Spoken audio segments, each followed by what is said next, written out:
আগরতলায় Tripura volunteer health অ্যাসোসিয়েশনের উদ্যোগে তামাকের ক্ষতিকর প্রভাব সম্পর্কে জনসচেতনতা বৃদ্ধির লক্ষ্যে এক রাজ্য স্তরের কর্মশালার আয়োজন করা হয়।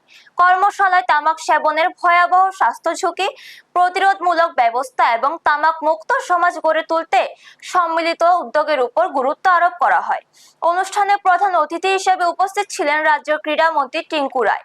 এছাড়া উপস্থিত ছিলেন পশ্চিম ত্রিপুরা জেলা পরিষদের সভাধিপতি বিশ্বজিৎ শীল, ত্রিপুরা মহিলা কমিশনের chairperson Jharna Debbarma, Tripura volunteer health অ্যাসোসিয়েশনের সভাপতি শ্রীলেখা রায়, সংস্থার ডিরেক্টর সুজিত ঘোষ এবং NTCP Tripura state programme officer Shukla Debbarma.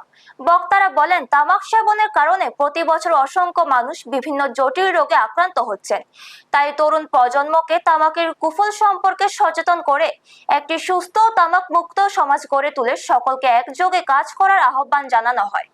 কর্মশালায় বিভিন্ন স্তরের স্বাস্থ্যকর্মী, স্বেচ্ছাসেবী সংগঠনের প্রতিনিধি এবং অংশগ্রহণকারীরা উপস্থিত ছিলেন। ব্যুরো রিপোর্ট, নিউজ তৎকাল 24।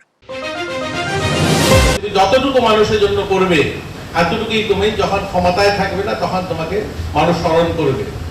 অর্থাৎ আপনি যা করবেন, আজকে যারাই বিভিন্ন এনজিও দাঁড় করছেন, যারাই এনজিও করছেন, যারাই বিভিন্ন সামাজিক অর্গানাইজেশন তৈরি করছেন, যারা সামাজিক কাজ করছেন, আমরা যা করব আজকে হয়তো আমার হাতে ক্ষমতা আছে, আমি বিভিন্ন দায়িত্ব আছে, আমাদের কাছে পদ আছে। ধরুন দিদি আজ মহিলা কমিশনের চেয়ারপারসন, উনি আজকে এই ক্ষমতা আছেন, বাস ওনাকে সম্মান।